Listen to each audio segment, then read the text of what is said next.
warahmatullahi wabarakatuh. Innal hamdalillah nahmaduhu wa nasta'inuhu wa nastaghfiruh wa na'udzu billahi min syururi anfusina wa min sayyiati a'malina. May yahdihillahu fala mudilla lahu wa may yudlilhu fala hadiyalah. Asyhadu an la ilaha illallah wa asyhadu anna Muhammadar Rasulullah. La nabiyya ba'da amma ba'd. Salat dan salam tak lupa pula kita doakan kepada Nabi kita Nabi Muhammad SAW dengan lafaz Allahumma sholli ala sayyidina Muhammad wa ala ali sayyidina Muhammad. Nah, pada kesempatan kali ini sebelumnya saya ingin memperkenalkan diri. Nama saya Roisul Umam dengan NIM 20104200004. Prodi Pendidikan Bahasa Arab, Fakultas Ilmu Tarbiyah dan Keguruan, Universitas Islam Negeri Sunan Kalijaga, Yogyakarta. Nah, pada video kali ini saya akan meresensi sebuah buku yang berjudul Ideologi Pancasila. Video ini dibuat guna memenuhi nilai ujian akhir semester mata kuliah kewarganegaraan yang diampu oleh Bapak Dr. Nasiruddin MSI MPD. Buku Ideologi Pancasila ini dengan ketebalan 234 halaman yang ditulis oleh Bapak Haryono yang diterbitkan oleh Intras Publishing Malang di tahun 2014 yang didistribusikan oleh Cita Intras Selaras. Buku ini juga ditulis oleh Bapak Haryono ditujukan untuk generasi muda.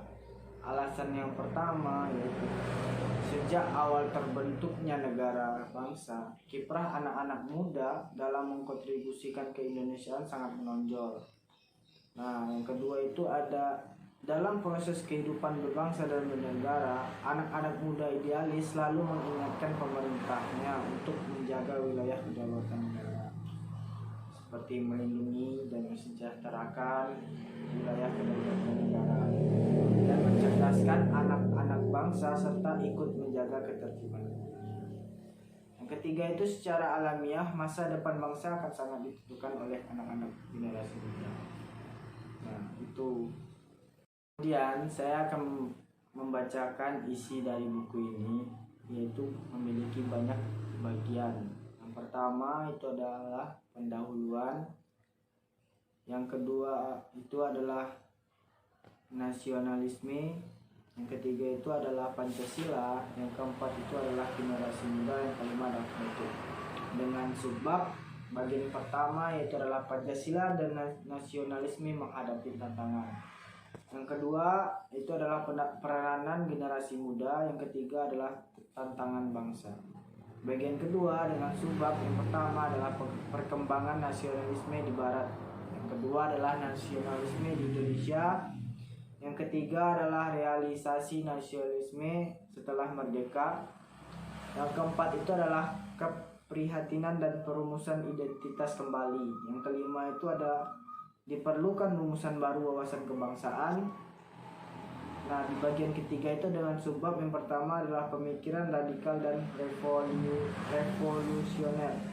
Yang kedua adalah kelahiran Pancasila. Yang ketiga adalah Pancasila sebagai pandangan hidup. Yang keempat adalah Pancasila sebagai dasar negara. Di bagian keempat ada subbab dengan generasi pelopor, perubahan mindset, keutamaan hidup, membangun generasi pembelajar. Di bagian penutup buku ini Bapak Haryono juga menuliskan dengan subbab yang pertama adalah kembali ke jati diri bangsa.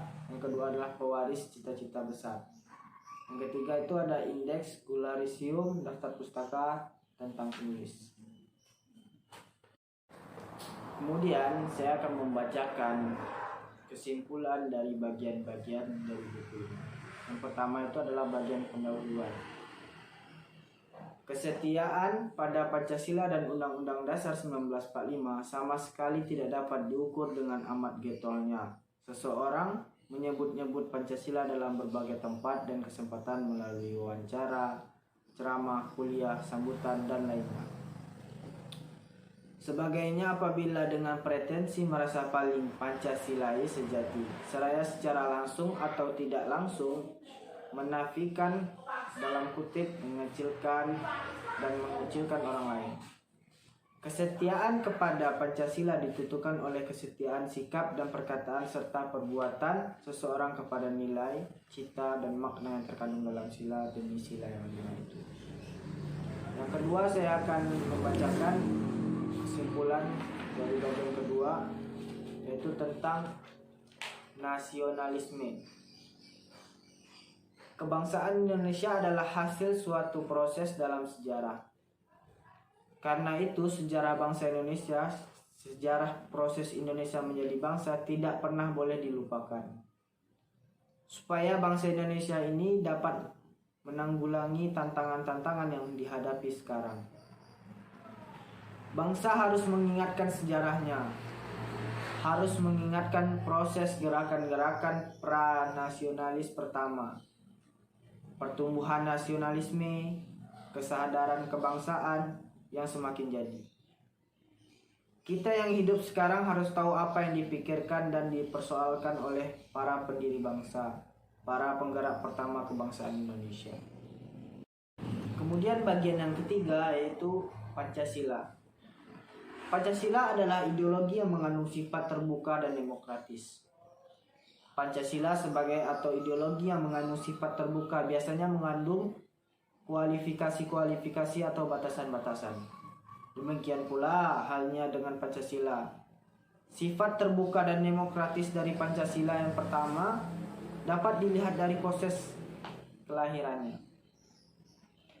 Pancasila dan Undang-Undang Dasar 1945 sebagai ideologi dan konstitusi bersama lahir melalui proses musyawarah mufakat yang bersuasana terbuka dan demokratis.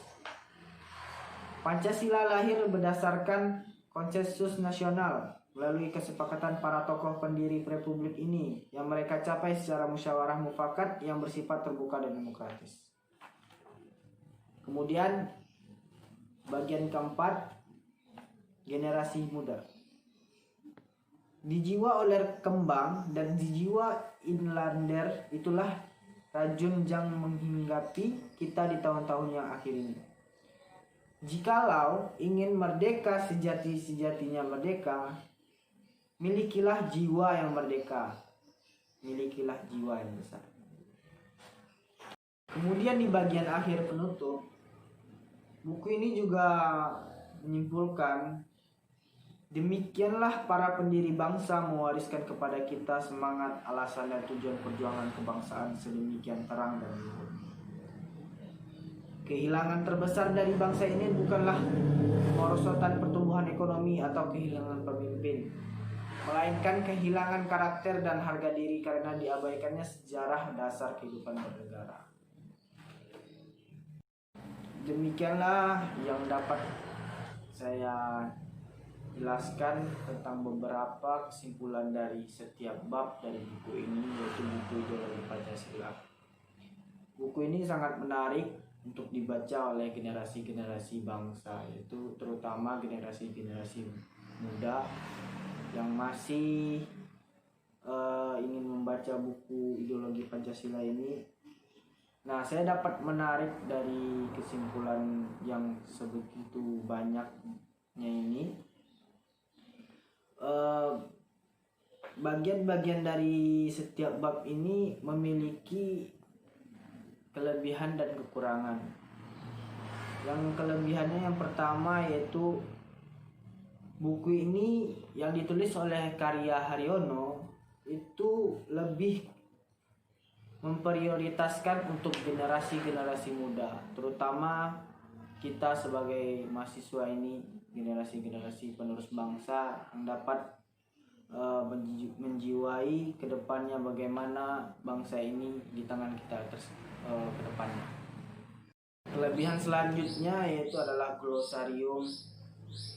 Mungkin kita para generasi muda ini banyak yang belum tahu tentang apa sih. Ini kayak berisi karya-karya ilmiah yang ditujukan untuk generasi muda. Nah, pada akhir video ini saya akan membacakan biografi penulis. yang bernama Bapak Haryono. Bapak Haryono ini dilahirkan di Malang pada tahun 1963. Kemudian pada tahun 1986 beliau menyelesaikan S1 Pendidikan Sejarah IKIP di Malang. Kemudian S2 Pendidikan Sejarah IKIP di Jakarta. Kemudian pada tahun 1993 menjadi KPK UNS dan S3 Ilmu Sejarah Universitas Indonesia pada tahun 2004. Setelah tamat dari IKIP Malang sejak tahun 1988, beliau mengabdi di alma maternya sebagai staf pengajar jurusan sejarah. Pada tahun 2007 beliau dipercaya sebagai ketua jurusan sejarah dan tahun 2009 sampai sekarang mendapat amanah sebagai dekan Fakultas Ilmu Sosial Universitas Negeri Malang. Di sela-sela mengajar juga sering terlibat dalam kegiatan diskusi dan pemberdayaan yang dilakukan oleh teman-teman penggiat budaya dan NGO. Buku pertamanya yaitu Mempelajari Sejarah Secara Efektif diterbitkan oleh Pustaka Jaya tahun 1995. Kemudian bukunya yang kedua yaitu Penerapan Status Bahaya di Indonesia diterbitkan oleh Pensil 324 pada tahun 2008. Pancasila dan Nasionalisme diterbitkan oleh Laboratorium Pancasila UM tahun 2010. Beberapa tulisannya juga diterbitkan dalam kumpulan tulisan, antara lain dalam buku Titik Balik Historiografi di Indonesia dan Politik Demokrasi Sketsa Filosofis Fenomenologis atau Averroes Press pada tahun 2011.